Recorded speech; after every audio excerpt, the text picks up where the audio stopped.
Olá, pessoal do projeto. Meu nome é Rubem, eu sou professor da UNEB de Camaçari e recebi aqui uma missão com um questionário para ser respondido, né? E esse questionário ele trata aqui de 6 questões muito importantes na nossa vida. Uma delas é sobre a urbanização, a outra é sobre saúde pública, outra problemas ambientais, a outra direitos sociais, outra sobre educação ambiental e outra sobre qualidade de vida.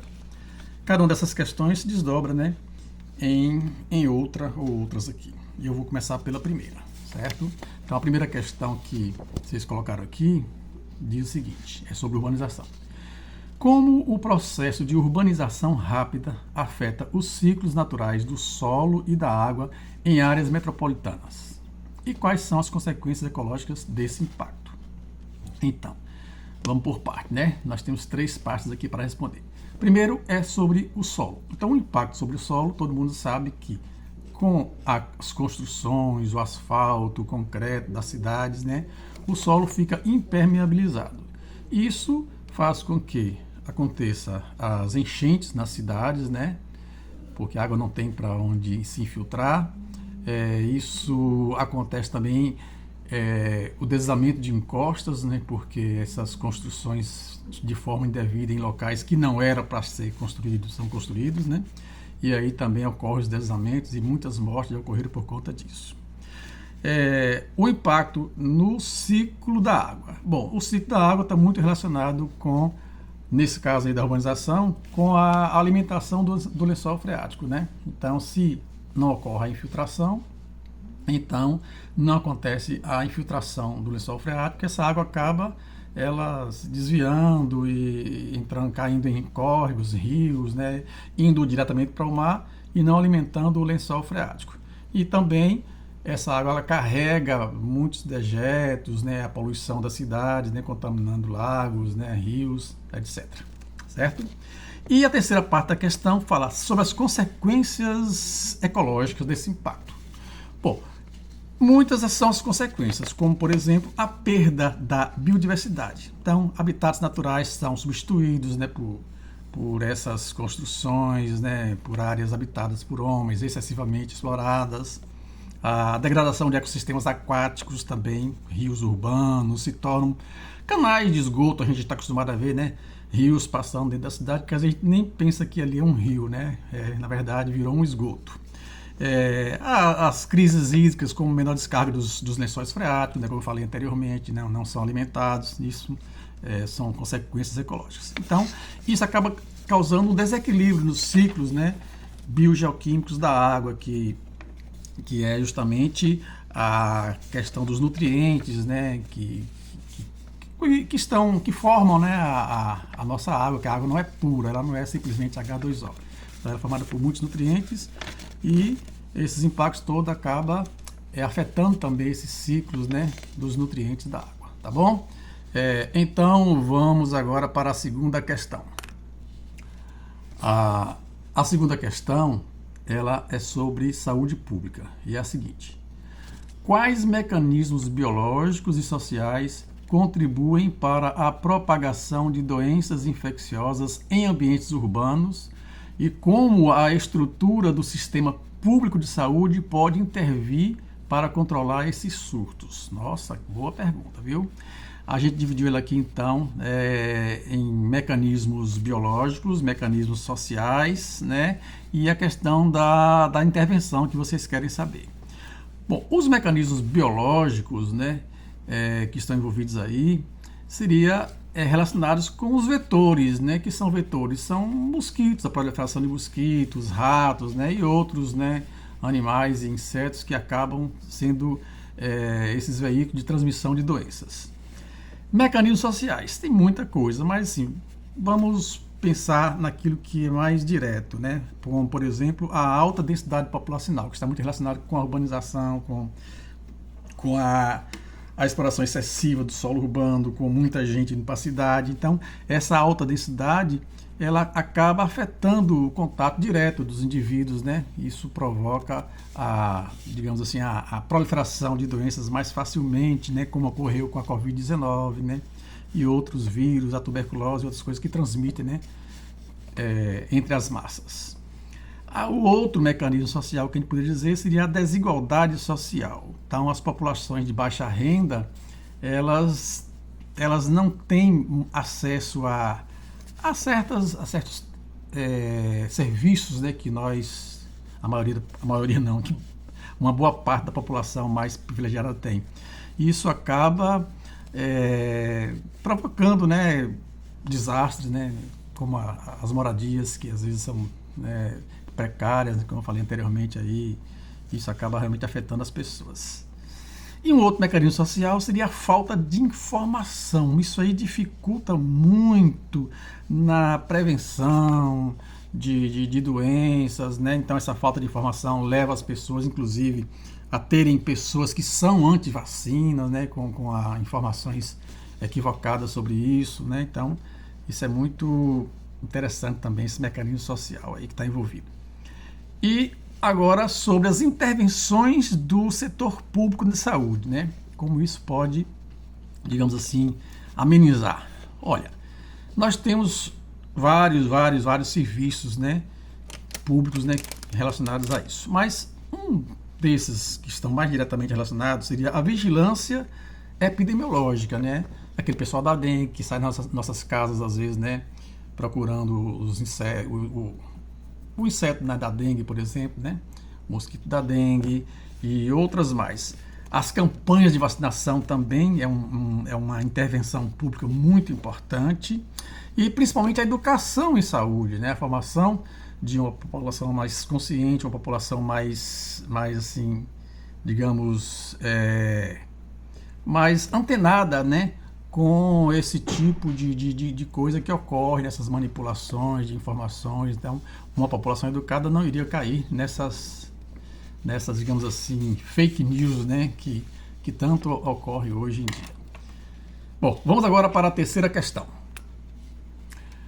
Bom, a terceira questão está relacionada a problemas ambientais. Então é o seguinte: vocês me perguntam, de que forma a emissão de gases de efeito estufa provenientes de atividades humanas contribui para as mudanças climáticas e quais são os principais impactos ambientais e sociais decorrentes desse fenômeno? Poxa, é uma questão assim bem complexa, né?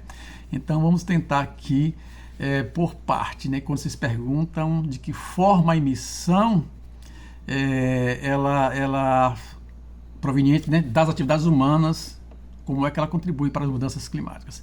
Bom, existem muitas controvérsias sobre isso, né, mas a grande maioria dos cientistas, cerca de 80%, afirmam que as emissões humanas elas aumentam a concentração desses gases do efeito estufa e acaba provocando aquecimento do planeta, segundo, né, a maioria dos cientistas, provocando vários desastres ambientais, né, como grandes cheias, derretimento de calotas polares, aumento do nível do mar, etc., né?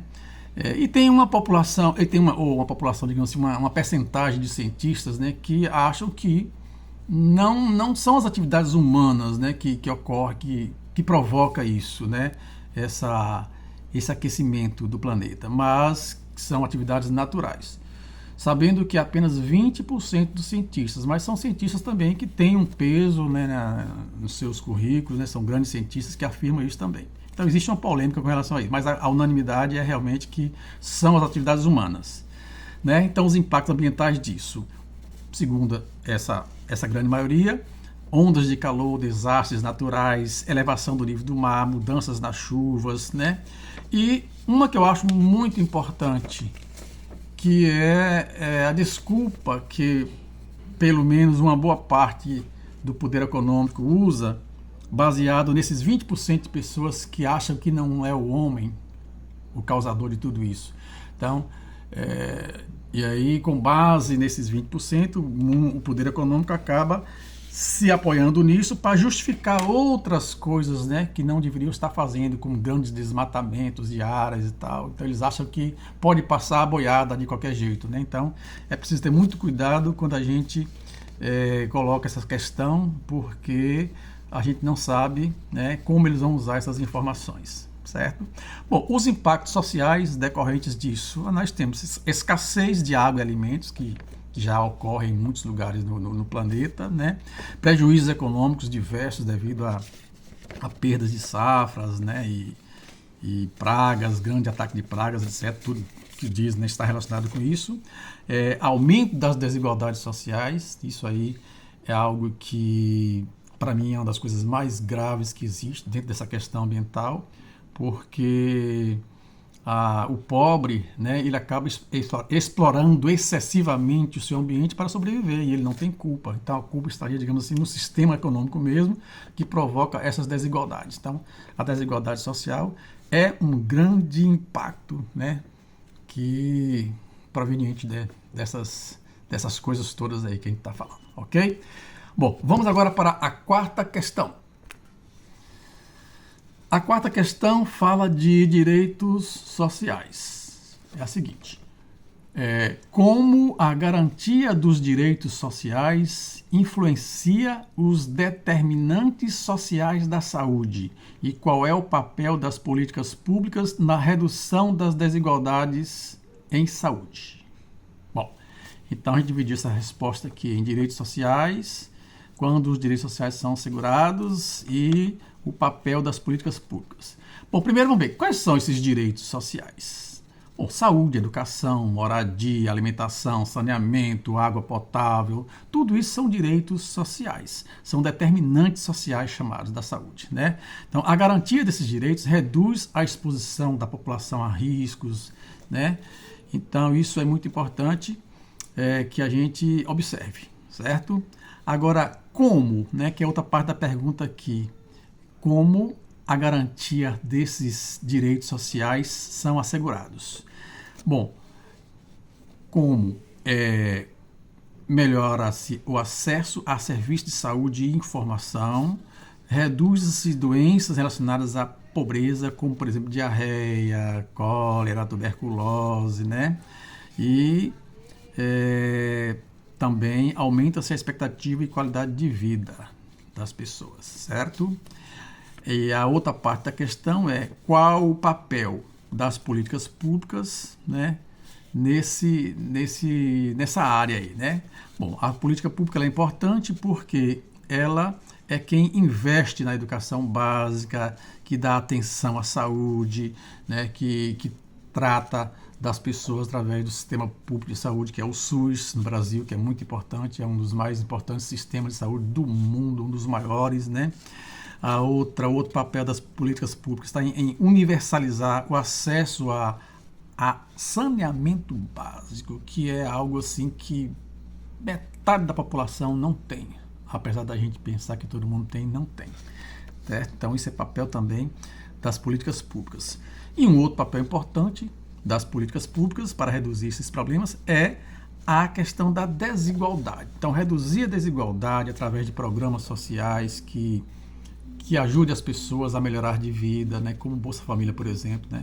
Então é uma política, né, pública importante também, dentre outras tantas aqui que a gente não tem nem tempo para estar citando elas todas, né? E que são essas políticas públicas.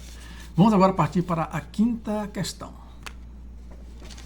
Bom, a quinta questão ela trata da educação ambiental, e a pergunta que vocês me fizeram é a seguinte: quais são os fundamentos científicos que justificam a inclusão da educação ambiental nos currículos escolares para promover mudanças comportamentais sustentáveis na população? Olha que pergunta, hein? Nossa! Então, vamos lá. Fundamentos científicos que vocês me perguntam, né? Bom, a gente pode citar aqui algumas coisas, como, por exemplo, a compreensão dos ciclos naturais da vida, né? A interdependência dos seres vivos, né? Isso é importante, né? Então é um fundamento científico importantíssimo, que a vida ela está interligada, todo organismo afeta em um outro organismo. Então essa interdependência. Outra, a noção de limites dos recursos naturais, saber que os limites são finitos, né? Eles não são infinitos, porque o planeta ele é finito, o planeta tem determinada quantidade de recursos. Então a noção disso, né, conhecimento, esse fundamento científico é importante você saber.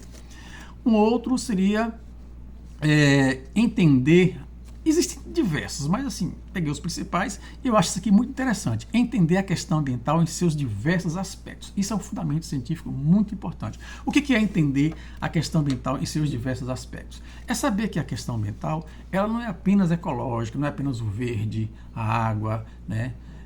As florestas. A questão ambiental, ela envolve aspectos diversos, como o social, o político, o econômico, o cultural, né? Então, você entender o papel desses outros aspectos envolvidos na questão ambiental é muito importante para você saber como a política e a economia afeta também o meio ambiente, certo? Então não adianta a gente ficar só preso à ecologia, certo? Ela não vai para lugar nenhum se a gente não atacar esses outros aspectos aí, tá bom? Bom, então vamos agora para a sexta e última pergunta, que ela fala de qualidade de vida. E ela diz o seguinte aqui, que vocês me perguntam. Quais indicadores científicos são usados para medir a qualidade de vida em populações humanas? E como fatores ambientais, sociais e econômicos interagem para influenciar esses indicadores? Boa pergunta. Então vamos primeiro ver quais são esses indicadores. Vamos pegar aqui 2 ou 3 indicadores. O IDH, que é o Índice de Desenvolvimento Humano, que isso aí combina educação, saúde, renda, expectativa de vida. Então, esse é usado para poder medir o nível de desenvolvimento das populações.